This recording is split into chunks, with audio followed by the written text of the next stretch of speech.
खरं सांगू तर असं मला म्हणाले की खूप वेडी लोक होते याच्यामध्ये. तर सेटवरती किंवा शूटिंग करताना आपल्या आपल्या एका IQ मध्ये समजू तर सगळी वेडी लोक होती. हा माणूस सगळ्यात मोठा वेडा आहे. त्याच्यावर काम करणं खूप कठीण आहे, पहिली गोष्ट सांगतोय, पण सगळ्यांनी करावं. जोही ऍक्टर असो किंवा टेक्निशियन असो, एकदा अभिजित बरोबर काम करणं गरजेचं आहे जर काही शिकायचं असेल तर सिनेमाबद्दल. सुबोध त्याचं नॉलेज किंवा तर माझं होतं एक ॲक्शनमध्ये की कुठपर्यंत जायचं आहे. तर मी सगळी वेडी लोक होते की इमोशनमध्ये कुठे जायचं आहे, ॲक्शनमध्ये कुठे जायचं आहे. हा तर कुठेच गेलेला होता माहिती नाही. तर आम्ही एक जेव्हा ते सगळे जुळले तिथे एक वेगळी एनर्जी होती. ती मला कधी कळली नाही की आहे, पण ती होती जवळपास कुठेतरी. आणि रोज म्हणजे वेगळ्या वेगळ्या जागी जायचो, कुठे पठारावरती, कुठे किल्ल्यांवरती, आणि चालत जायचो, करायचो. उन्हात शूटिंग, केस कापायचे, ओके कापून टाकू केस, काही असं. तर सगळ्या एक वेडेपणामध्ये हा सिनेमा शूट झालेला आहे. आणि बहुतेक अख्ख्या टीममध्ये whether it's Lochan who is a sound engineer, Hitesh असो किंवा बाबू असो आमचे DOP, सगळ्यांनी एक एक झोनमध्ये काम केलेलं आहे वेडेपणात. आणि म्हणून असा एक मराठी चित्रपट तयार होतो माझ्याशी.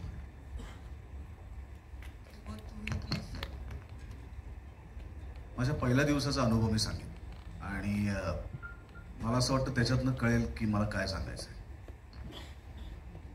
माझा पहिला दिवस होता शूटिंगचा आणि त्याच्यातला आता तुम्ही ट्रेलरमध्ये शॉट पाहिला असेल की ते घोड्यावरनं हातात तलवार घेऊन त्या पाण्यातनं दौडत चाललेलं आहे. हा पहिला शॉट लावला होता त्यांनी. तर म्हणजे जखमी झाला तर पटकन रिप्लेसमेंट करता येईल. तर आम्ही घोडा, मी आणि शरद, आम्ही दोघेही घोडा या भूमिकेसाठी, त्यांनी त्याच्या, मी माझ्या भूमिकेसाठी आम्ही दोघं शिकलो. लाठीकाठी पण आम्ही दोघं शिकलो, तलवारबाजी शिकलो, दांडपट्टा शिकलो.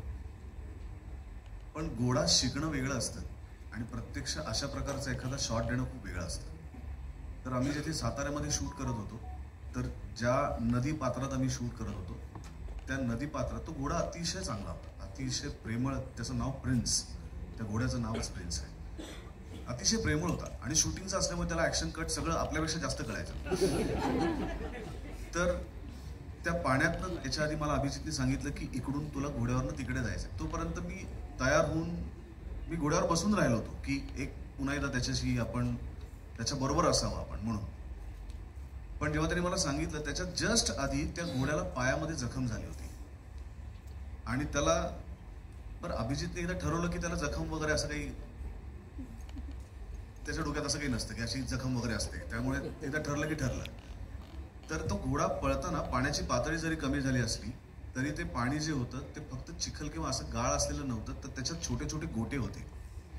आणि त्या पूर्ण पाण्यातनं मला ते पात्र क्रॉस करून समोर जायचं होतं आणि एवढा शॉट होता आणि मला भयंकर भीती वाटत होती, भयंकर भीती वाटत होती. मी अस्वस्थ झालो होतो की समजा त्याचा बॅलन्स गेला आणि मी पडलो तर काय होईल. म्हणजे हा चित्रपट तर काही कारणांनी लांबेलच, कारण मला काहीतरी लागेल वगैरे वगैरे वगैरे. पण आपण ऍक्टर होत ना, आपलं शरीर हेच आपलं शस्त्र आहे आणि त्याच्यावरती आपल्याला कुठे डोळ्याला लागलं, कुठे काय झालं, तर असा एक अत्यंत भीतीपूर्ण एक विचार मनात चालू होता. आणि हे चालू असताना सायमल्टेनियसली माझ्या डोक्यात हेही चालू होतं, जे माझ्या डोक्यात कायम चालू असतं की आपल्याकडे आत्ताच्या काळामध्ये मनाचे आजार खूप वाढलेत. लोकांना डिप्रेशन येतं, करोनाच्या काळामध्ये तर ते अजून वाढलेत. लोकांना डिप्रेशन येतं, कधी कधी अँझायटी वाढते, कधी कधी भीती वाटते, एक अनामिक अशी भीती वाटते, काहीतरी आपल्या आजूबाजूला घडणारी अशी भीती वाटते. आणि असं जेव्हा जेव्हा होतं ना, आजूबाजूला कोणीतरी मला सांगतं, तेव्हा तेव्हा मी कायम त्यांना सांगतो की तुम्ही शिवछत्रपतींचं चरित्र वाचा.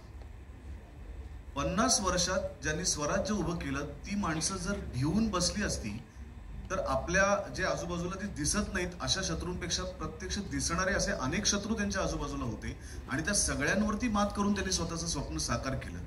तर इतकं मोठं चरित्र जर आपल्या आजूबाजूला आहे तर आपण भीतो का.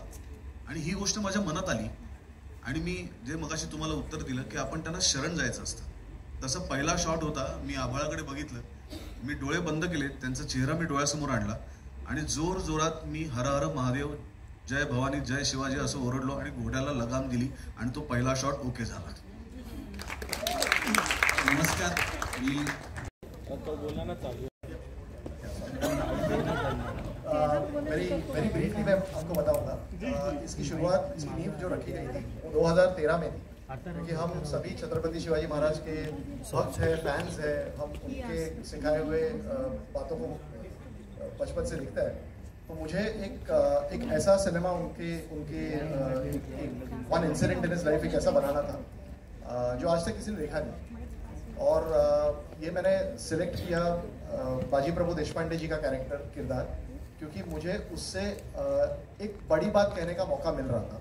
जैसे हम देखते हैं कि जब दूसरे राजाओं के लिए जब लोग लड़ते तो वो लड़ते, लेकिन जब हमारे छत्रपति के लिए जब कोई लड़ता था तो वो मरता था। वो मरने को क्यों तैयार होता था? वो सिर्फ अकेला नहीं मरता था, वो एक बेटे के तौर पे मरता था, एक बाप के तौर पे मरता था, एक भाई बन के मरता था, एक दोस्त बन के मरता था। तो जब एक मावड़ा कुर्बान होता तो ये 4-4 मौतें उसको मंजूर होती। और वो क्यों होती थी? क्योंकि मेरे छत्रपति शिवाजी महाराज ने एक सपना दिखाया था जिसका नाम था स्वराज। और इसीलिए मुझे ऐसा लगा कि ये कहानी किसी ने बताई नहीं है। हम हमेशा उनके पराक्रम की बात करते हैं, लेकिन उनका जो ड्रीम था, उनका स्वराज्य का विश्लेषण क्या है, वो दिखाने का मौका मुझे इससे मिला। और बाजी प्रभु देशपांडे ये जो स्टोरी है, जैसे अभी आपने टीजर में देखा होगा कि पहले बाजी प्रभु देशपांडे को ये जो मावड़ में जो एक आंधी आ रही थी शिवाजी महाराज नाम की, उन्हें मंजूर नहीं थी। फिर ऐसा क्या हुआ कि जिसका उन्होंने पहले थोड़ा बहुत विरोध किया, उसी सपने के लिए, उसी इंसान के लिए उन्होंने अपने प्राण दिए। तो ये ग्राफ क्या था, ये क्या किमाया थी, ये क्या ऊर्जा थी मेरे छत्रपति की, जिसके लिए ये बाजी प्रभु देशपांडे जैसा बुलंद मावड़ा कुर्बान होने को तैयार हो। तो ये दिखाने का मौका मुझे इस स्टोरी से मिल रहा था। बिकॉज हमेशा मुझे लगता था कि यार लोग 100 लोग मर रहे हैं, 200 लोग मर रहे हैं, लेकिन हर एक वो इंसान है, एक आदमी की जान है, उसकी फैमिली को पीछे छोड़ के जा रहा है। तो ये एक human side of the Maratha history और एनी हिस्ट्री, ये अब तक हमने कहीं सिनेमा में देखी नहीं। तो मुझे लगा कि as a writer I can give you something different of something that you think you know.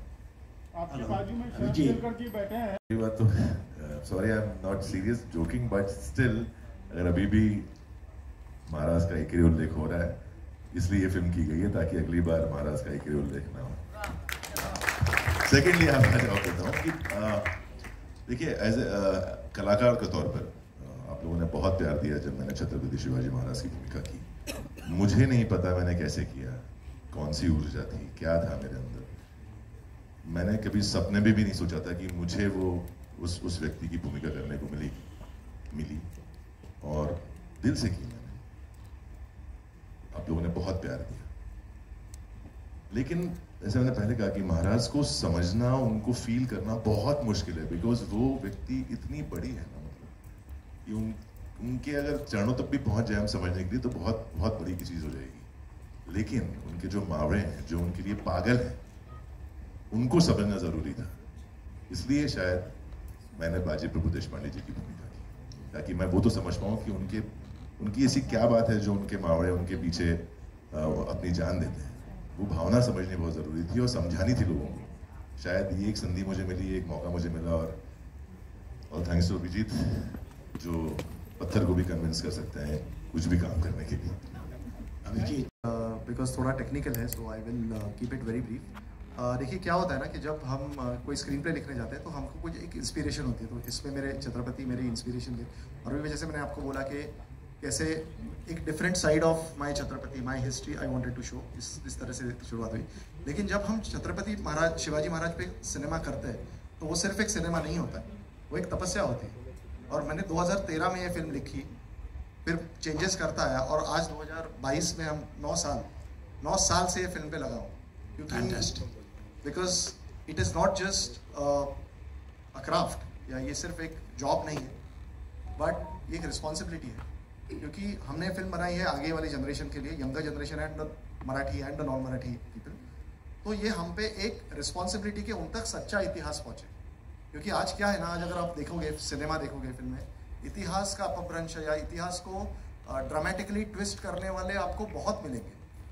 क्योंकि उनको शायद, and I don't want to जज एनीवन, बिकॉज हर एक फिल्म मेकर को मेरी बहुत रिस्पेक्ट है।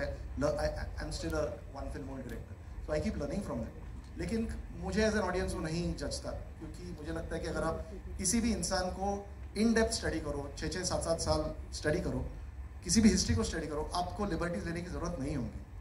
हर इंसान में उतना ड्रामा है, उतना कॉन्फ्लिक्ट है। सिर्फ आपको ज़रूरी है, इन्वेंट करने की ज़रूरत नहीं है, डिस्कवर करने की ज़रूरत है। आपने कहा कि 2 इंस्पिरेशंस है मेरे, राजामौली सर खुद, because the way he crafts his sequences, so उनसे मैं क्या सीखता हूँ, सीक्वेंस डिज़ाइन, सीक्वेंसेस किस तरह से डिज़ाइन किए जाते हैं end how do you scale up things. So वो मैं उनसे सीख रहा हूँ, कभी कॉपी तो करूँगा नहीं, बट उनसे ही मैं सीख रहा हूँ। बिकॉज जब थोड़ा बहुत कभी लगने लगता है ना कि यार डायरेक्शन आ रही है, तो वो RRR देखता है, बाहुबली देखता है, दैट मैन इज मैड, that man is leaps ahead of us.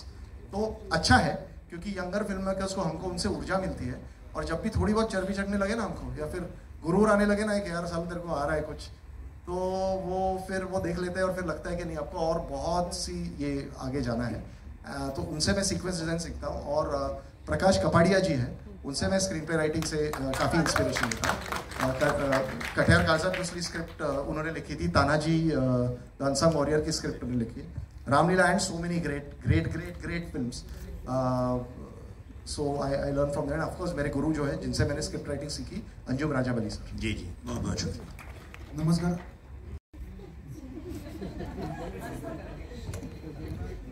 Alpesh G, okay, नाही कमी कधीच पडत नाही, कारण सिनेमाची सुरुवात महाराष्ट्रामध्ये झाली. सो आपला प्रेक्षक कधीच कमी नाही, आणि मी कधीच असं मानत नाही की म्हणजे आता सपोज कुठला सिनेमा चालतो किंवा नाही चालत, त्याला आपल्याला म्हणतो ना यार ऑडियन्स को समजता नाही, ऑडियन्स को अक्कल नाही, असं मी कधीच मानत नाही. कारण ऑडियन्सला जेवढं समजतं ना, तेवढं आपल्याला घंटा काही समजत नाही. जेव्हा तुम्ही याच सिनेमा हॉलमध्ये जेव्हा तुम्ही सगळे लाईट्स बंद करून जेव्हा सिनेमा बघता ना, तर तुमचा IQ असतो ना, हा 40% वाढलेला असतो त्याच माणसाचा. सो ऑडियन्सला कधीच आपण डावरून चालायचं नाही. आणि आय एम हॅपी की तमिळ तेलुगूमध्ये जो रिस्पॉन्स मिळाला आहे, तो महाराष्ट्रामध्ये पण आम्हाला चांगलाच रिस्पॉन्स मिळणार आहे. आणि बरं आहे की थोडासा लेट मिळतोय, कारण आम्ही अजून प्रयत्न करतोय सो दॅट अजून त्यांच्या कसोटीवर खरं उतरण्याचं. So I am waiting. Thank you so much. सगळ्यात पहिल्यांदा हा सिनेमा लोकांना आवडणार आहे याची मला खात्री आहे, आणि त्याचं संपूर्ण श्रेय अभिजितचं आहे. तो ज्या पद्धतीने आपलाच इतिहास, आपण लहानपणी आजी आजोबांच्या गोष्टी ऐकत मोठे झालो सगळेच जण, ज्यांना घरी असतील किंवा आई वडिलांकडनं गोष्टी ऐकल्या, आपल्याला गोष्टी ऐकायला खूप आवडतात. आपले कदाचित घरचे आपल्याला एकच गोष्ट रोज सांगत असतील, पण ते रोज सांगताना त्यात काहीतरी एक ॲड करतात गोष्ट, आणि तीच आपल्याला पुन्हा सांगतात, आणि आपल्याला पुन्हा ती गोष्ट ऐकायला आवडते. शिवछत्रपतींचा इतिहास आपल्यासाठी नवीन नाही आहे. महाराष्ट्रात जन्मलेल्या वाढलेल्या प्रत्येक मुलाला शाळेतनं, घरातनं, ते एखादा सण जसा आपल्याकडे येतो ना, दिवाळी, दसरा किंवा घरातली एखादी परंपरा आपल्याकडे जशी साजरी होते, तसं मला असं वाटतं शिवछत्रपती आपल्याकडे साजरे होतात. तो फक्त त्यांच्या शिवजयंतीला किंवा राज्याभिषेक दिनाला जयघोष करणे इतपत मर्यादित नाहीये, तर ते आपल्या प्रत्येकाच्या DNA मध्ये आहेत. त्यांना आपण वगळू नाही शकत, त्यांना आपण काढू नाही शकत.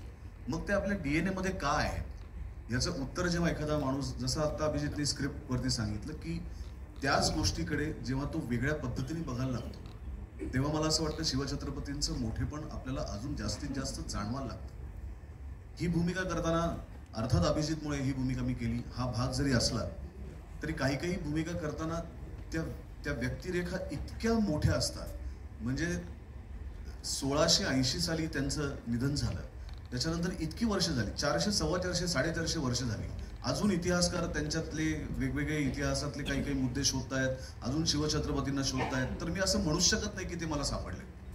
450 वर्षात ते आपल्याला अजून पूर्णपणे कळले नाहीत, तर मला 5-6 महिन्यामध्ये ते काय कळणार.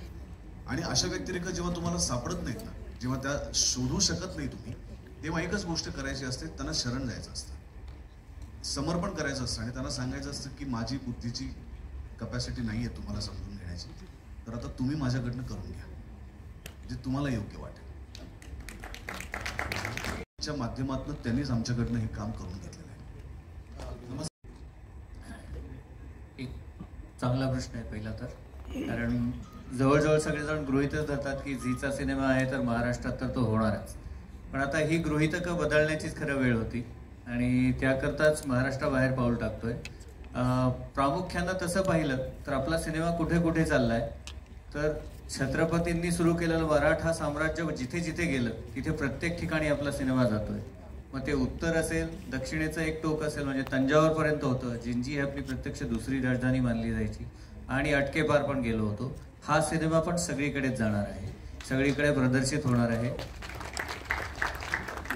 आव्हान म्हणाल तर आव्हानं तर असतातच, कारण प्रत्यक्ष स्वराज्य उभं राहण्यापूर्वी मुघल होते, आदिलशाही होती, निजामशाही होती. ह्या तिन्ही सुलतानी राजवटींना संपवत स्वराज्य सुरू झालं होतं. त्यामुळे प्रेरणा तीच आहे. त्यामुळे सुरुवात कुठून होते हे खरं तर मॅटर करणार नाहीये, कारण तारीख 25 आहे, इतर सिनेमे पण रिलीज होणार आहे. त्यामुळे पहिलं काम झीनी केलेलं आहे तो रिलीज करण्याचा. एक नंबर ऑफ स्क्रीन काउंट्स तर येतीलच. ते आता आपण सिनेमा रिलीजच्या 15 दिवस आधी बोलतोय, ह्या गोष्टी हळूहळू ठरत जातील. पण एक गोष्ट आहे की जो काही स्क्रीन काउंट ठरेल तो सर्व मराठी जनांना अभिमानकारक तर नक्कीच असेल.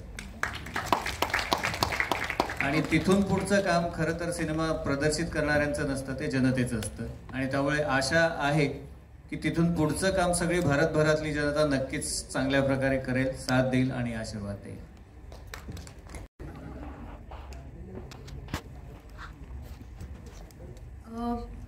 मला खरंच माहित नाही काय टास्क होता, कारण सुबोध सर, मी आणि अभिजित सर आम्ही बोलत बसलो होतो आणि त्यांनी त्या गोष्टी रूपात मला महाराणी सईबाईंची भूमिका समजावली.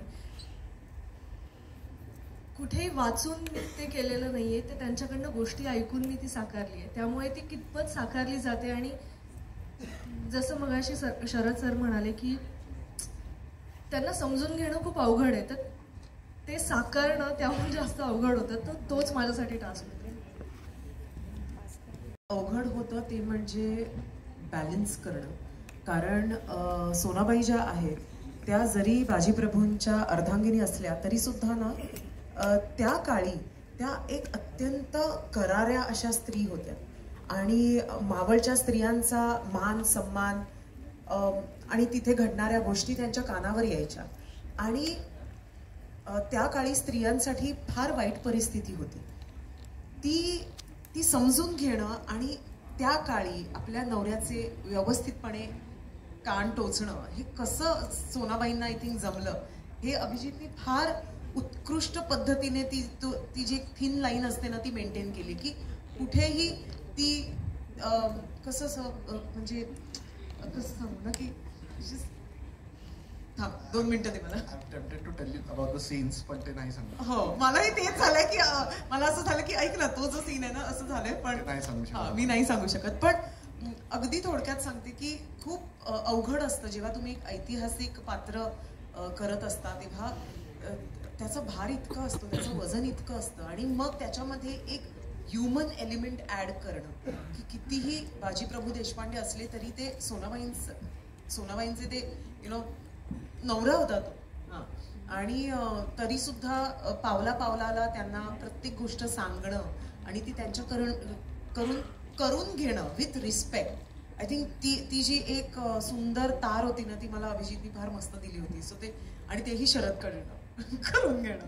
सो आय थिंक ते फार मस्त होतं आणि काही आमच्या सीन्समध्ये ते खूप उत्कृष्टपणे आलं सुद्धा आहे. आता मला खूप नको विचार, मला सीन्स सांगावेसे वाटतात. आय जस्ट ॲड टू दिस की युजली आपण जेव्हा असे वॉर फिल्म्स करतो किंवा हिस्ट्री ना, एक माझं पर्सनल कंप्लेंट जेव्हा लिहायला लागलो तेव्हा असं होतं की it's always about swords and spears and blood, what about the women.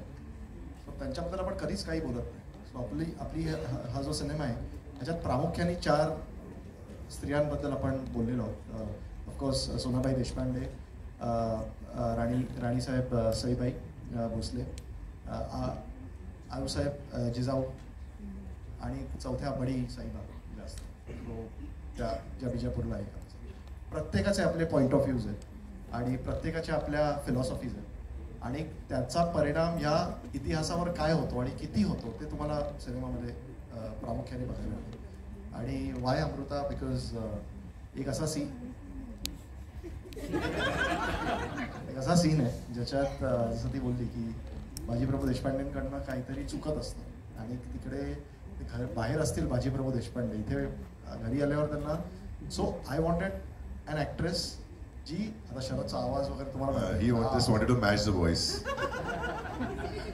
Match the voice and also the personality, की म्हणजे she has to stand her ground. जेव्हा बाजीप्रभू देशपांडे चुकतात पहिल्या 15 मिनिटात जेव्हा ते चुकतात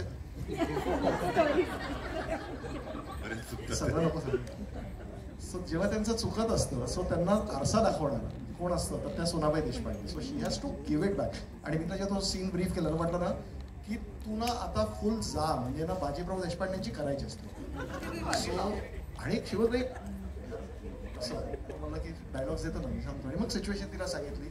आणि thing about Amruta is that ती जेव्हा म्हणजे ती अमृता सी ऑल ॲक्टर्स ना माझ्या या स्टेजवर जे आहेत ना हे का इतके टॅलेंटेड आहेत कारण इतका जेव्हा पत्थर असतो की मी जेव्हा त्यांच्याकडे काही देतो ना कॉम्प्लिकेटेड असतं लिटरली 10-10, 15-15 सेकंड्समध्ये त्यांना 3-3 इमोशन्स प्ले करायचे असतात. पण हे लोक जे देतात ना मला मग त्याच्यावर मला असं वाटतं की मी 4 पण करू शकतो. So I become ready. आणि अमृताने तो सीन जो परफॉर्म केला आहे ना आय मीन इट्स समथिंग जो जे तुम्ही सिनेमा बघाल 25 तारखेला तुम्ही नक्की ह्या सीनबद्दल प्रामुख्याने बघा. Thank you Amruta and thank you Sai. नमस्कार, चित्राली फ्रॉम माझा प्रश्न हार्दिकला आहे. जसं मी मगाशी सांगितलं की 5 वर्ष एक भूमिका मी करत होतो. लोकांच्या डोक्यात एक नाव होतं आणि मुळात एक आगळं वेगळं मला पात्र करायचं होतं. आणि अभिजित सरांचा फोन आला मला की असं असं आपण करतोय तर तू इंटरेस्टेड आहेस का. त्यांना मी आधी सांगितलं की मी मालिका करतोय पण तू टेन्शन घेऊ नकोस हे सगळं मी बघतो. म्हटलं ठीक आहे सर काही प्रॉब्लेम नाही आहे. तू कुठे आहेस. म्हटलं मी कोल्हापुरात आहे. तर मला असं वाटतं की काही विचार करण्याआधीच माझ्याकडनं होकार निघून गेला कारण की जेव्हा त्यांनी मला फक्त एक ऑनलाईन सांगितली की असं असं आपण करतोय ती जागा मी सांगितल्यानंतर माझ्या जागी दुसरी कोणी व्यक्ती असेल ना तरी त्यांनी होच सांगितलं असतं कारण ती जागा होती पन्हाळागड. आणि ही स्टोरीज तिकडची आहे ही कथा तिकडची आहे. त्यामुळे मला असं वाटलं की माझ्याकडनं नाही हे गेलंच नाही त्यांच्याकडे. सर मी करतो तुम्हाला काय पाहिजे सांगा मी तयार आहे. मग त्यांना माहिती होतं की मी काय करीन. त्याच्यानंतर मी जरा गुगल वगैरे जरा सर्फिंग करायला लागलो. त्यांना वाटलं बरोबर त्यांनी मला फोन केला तू हे सगळं काही करू नकोस मी तुला सांगितलं काय करायचं. त्यामुळे खूप एक चॅलेंजिंग कॅरेक्टर होतं माझ्यासाठी कारण की एक आपण सातत्याने एक कॅरेक्टर करत असतो आणि अचानक आपण आता मोठ्या पडद्यावर येणार एक दडपण सुद्धा असतं. पण खूप छान पद्धतीने सरांनी मला सांभाळून घेतलं आणि म्हणजे सरांनीच नाही तर सगळ्या सहकलाकारांनी सांभाळून घेतलं. त्यामुळे खूप सोपं नाही म्हणणार मी. खूप मजा आली आणि खूप शिकायला मिळालं. आधी मी माफी मागतो कारण मला जरा वेळ झाला शूटिंगमुळे. शॉर्टमध्ये मला सांगायचं एवढंच की मी माझ्या करिअरची सुरुवात मेकअप आर्टिस्ट म्हणून केली होती. आणि मेकअप आर्टिस्ट म्हणून मी बाबासाहेब पुरंदरेंबरोबर जाणता राजाचे कमीत कमी 350 प्रयोग केले होते. आणि त्याच्यात कॉस्ट्युम आणि मेकअप दोन्ही मी बघायचो. मी आणि आत्ताचे सुप्रसिद्ध आपले जे मेकअप डिझायनर आहेत विक्रम गायकवाड ज्याने आपल्या पिक्चरचे डिझाईन्स केले आहेत तर आम्ही ते करायचो. त्याच्यामुळे माझ्यात ते संपूर्ण भिनलेलं आहे. म्हणजे महाराज किंवा तो संपूर्ण जो प्रवास आहे त्यांचा तो अनेक वर्ष मला त्याचा अभ्यास होता. आणि माझं अनेक वर्ष स्वप्न होतं की मला ऐतिहासिक भूमिका करायची. तर माननीय बाबासाहेब पुरंदरेंनी मला त्याच वेळेला भूमिका ऑफर केली होती उमेदीच्या अगदी सुरुवातीच्या काळात. पण ते सगळं क्वाड्राफोनिक वगैरे होतं म्हणजे नट बोलत नाहीत सगळं मागून होणार आणि फक्त ॲक्शनवारे होणार. मग मी म्हटलं मग माझा काय उपयोग. मी नुसत्याच कोणीतरी बोललेल्यावरती हातवारे करायचे आहेत तर मला तो रोल करायचा पण तो काय मला मिळत नव्हता. कालांतराने मध्ये बरीच वर्ष गेली 150 सिनेमे झाले माझे नायक खलनायक म्हणून. आणि ती बरोबर संधी मला एक दिवशी देशपांडे सरांनी दिली. मला त्यांनी सांगितलं तुम्हाला याच्यामध्ये बाजीप्रभू देशपांडेच्या मोठ्या भावाची भूमिका करायची. बरं अर्थात मला माझा अभ्यास असल्यामुळे मला माहिती होतं फुलाजी प्रभू. पण फुलाजी प्रभू देशपांडे हे खूप मोठे योद्धे होतेच पण काही लोक लाईमलाईटमध्ये पूर्वीच्या काळात आले नाहीत ज्याला आपण फेम म्हणतो. तसं ते योद्धे असूनही ते लाईमलाईटमध्ये आले नाहीत. त्यांना हायलाईट केले अभिजित सरांनी. आणि मला त्यांनी जेव्हा नॅरेट केलं तेव्हा मला पहिला प्रश्न जेव्हा कॉल आला तेव्हा असं झाला की नक्की मला बोलवले का या रोलसाठी. कारण मी वेगवेगळ्या रोल्समध्ये कामं केलेली पण ऐतिहासिक कधी केलेलं नाही आहे. तर माझी मीटिंग झाली भेट झाल्यानंतर त्यांनी मला सांगितलं की फुलाजी प्रभू देशपांडे योद्धे होते. मी ठरवलं होतं की काही एक शब्द बोलायचा नाही जोपर्यंत मला काही खटकत नाही तोपर्यंत. कारण मी त्यांचा डायहार्ड फॅन होतो कारण मला घाणेकर खूप प्रचंड आवडलं होतं काशीनाथ घाणेकर. तर त्यांनी सुरुवात केली नॅरेट करायला आणि त्यांनी सांगितलं की ते थोडेसे तामसी विक्षिप्त थोडेसे मुडी असे वेगळे शेड्स त्या कॅरेक्टरला आहेत ज्याच्यात मी कुठेच बसत नव्हतो बेसिकली माझ्या स्वभावाप्रमाणे. पण त्यांनी इंट्रोडक्शनचा सीन घेतलाय, तिथंच सिनेमात कळतोय की हा माणूस काय आहे. मला त्याने उलट लटकवलंय, त्याने मला रक्तात झोपवलंय, त्याने मला रक्तांमध्ये माखवलंय, त्याच्यानंतर परत आंघोळ करून झाल्यानंतर सांगितलं परत आपल्याला शॉट घ्यावा लागेल म्हणून परत रक्तात बसवलंय. असं मी सगळं केलंय. आणि फुलाजी प्रभू देशपांडेचा मी बाकी काही सांगत नाही की त्याचा प्रवास कसा येतो, पण योद्धा होता, बाजीवर प्रेम पण होतं, पण प्रासंगिक काही असे काही प्रसंग घडले आयुष्यामध्ये की जेणेकरून तो थोडासा कधी कधी साईड ट्रॅक व्हायचा, पुन्हा लाईफमध्ये यायचा. मग तो पॉझिटिव्ह आहे निगेटिव्ह आहे का, पण ते कॅरेक्टर अभिजित सरांनी इतकं सुंदर फुलवलंय. माझ्या माहितीप्रमाणे पिक्चरमध्ये खूप कमी बोलला असेल फुलाजी प्रभू देशपांडे. जेव्हा बोलतो तेव्हा ते अर्थात तुम्ही आणि सरांनी ठरवलंय. पण मला खूप आनंद झाला, कारण मला माझी ऐतिहासिक भूमिका करायला मिळाली. मी मंगेशजींचा आणि अभिजित सरांचा झी टॉकीजचं खरंच शतशः ऋणी आहे, कारण जे एक स्वप्न असतं नटाचं ऍक्टरचं ते पूर्ण झालं. आणि ही गँग तर बसली, ही तर म्हणजे आदर्शच आहे आत्ताचे सगळे. सुबोधचा प्रवास मी पाहिला आहे, diet fan of Sharad Kelkar, sorry नाही हे जास्ती मला इम्पॉर्टंट आहे. अमृताभूमी आता सिनेमा केला, आम्ही आता चंद्रमुखी केला, नंतर सायली म्हणा किंवा हार्दिक म्हणा, सगळ्यांना काम करतानाच एक एक्सपिरियन्स वेगळा होता. पहिल्यांदा म्हणजे पहिली 5 मिनिटं 10 मिनिटं तुमची जातील की ही व्यक्ती कोण आहे, इतका गेटअप चेंज केला. मग ज्या वेळेला मेकअपचा प्रश्न आला त्यावेळेला सगळ्यांचे गेटअप झाले होते, पण फुलाजी प्रभू देशपांडेचा गेटअप राहिला होता. आणि त्याच वेळेला आमचे मित्र विक्रम गायकवाड, कोविडच्या त्या काळानंतर त्यांना थोडासा त्रास झाला आणि खूप जास्ती त्रास झाला आणि ही वॉज हॉस्पिटलाइज, आणि काय करावं कळत नव्हतं. त्याच्यामुळे आता करायचं काय, तर अभिजित सरांनी विचारलं तुम्हाला काय वाटतंय, तर त्यांना माहिती होतं की मी थोडंसं याच्यातलं स्टडी, तर मी म्हटलं मी करून दाखवू का तुम्हाला जसं पटेल तसं तुम्ही हो म्हणा, नाहीतर मग तुम्ही मला सांगा काय हवंय ते. अर्थात मी स्वतः मेकअप आर्टिस्ट असल्यामुळे मी ते गेटअप केला, गंध म्हणा सगळं करून दाखवलं त्यांना गेटअप, आणि त्यांना दाखवलं ते म्हटलं मला असाच पाहिजे म्हटलं फुलाजी. अर्थात ते me that credit goes to विक्रम गायकवाड, कारण त्याच्याबरोबर राहून त्याच्याबरोबर काम करून आमचं एक जे एकत्र बॉन्डिंग होतं ते आज कामी आलं. आणि तो बरा झाल्यानंतर तो हॉस्पिटलाइज होता त्यावेळेला मी त्याला फोन करून सांगितलं की असं असं कॅरेक्टर मी फुलाजी प्रभू करतोय आणि तू जसा गेटअप करू शकला असतास तसाच गेटअप मी केलाय, म्हणून मी त्याला फोटो पाठवला. आणि मला खरंच खूप बरं वाटलं की या संपूर्ण प्रवासामध्ये ही सगळी दिग्गज मंडळी भेटली. आणि माझ्या एका एवढ्या मोठ्या वर्षांच्या कारकिर्दीनंतर म्हणजे सिनेमा TV त्यातली काही मंडळी तर नवीन आहेत ज्यांना कदाचित कल्पना नसेल मी कधी सुरुवात केली, पण काही आमचे जुने मित्र आहेत. ही संधी मला खरंच मिळाली त्याबद्दल मी आभारी आहे. संपूर्ण टीमचं सगळ्यांनी कोऑपरेट करून घेतलं, सगळ्यांनी मॅनेज करून घेतलं. याला प्रचंड यश मिळू दे अशी मी अपेक्षा करतो. पुन्हा एकदा धन्यवाद सगळ्यांचेच टीमचे. नमस्कार.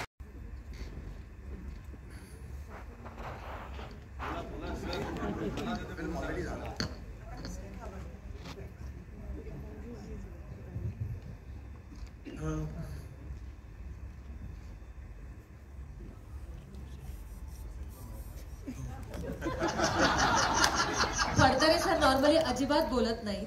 आज तुम्ही डायरेक्टरना प्रश्न विचारलाय and that's also a tough one. Mangesh ji if you want to add to it किंवा सर शुभेच्छा झालाय प्रश्न. मी एवढं सांगेल की हा जो डायरेक्टर आहे ह्याच्याबरोबर मी आधी एक फिल्म केली होती डॉक्टर काशीनाथ घाणेकर. ती फिल्म जेव्हा मी केली त्यावेळेला मी शपथ घेतली होती की परत ह्या डायरेक्टर बरोबर काम नाही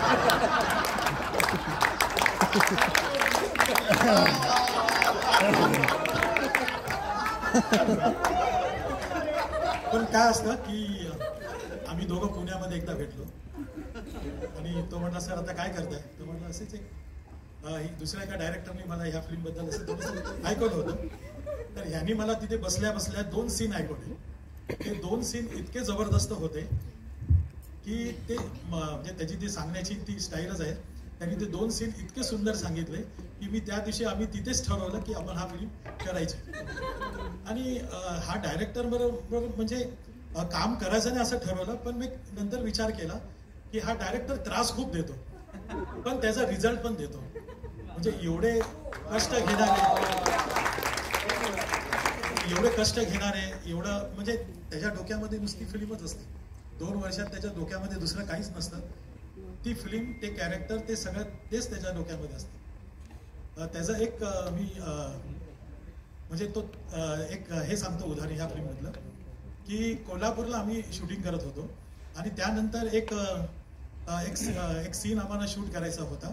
तो कोल्हापूरपासून काहीतरी 30-35 किलोमीटरवर एक शंकराचं देऊळ आहे. त्या देवळामध्ये आम्हाला खालती अशी ते खिंडीमध्ये असं तिकडे देऊळ आहे, तिथे शूटिंग करायची होती.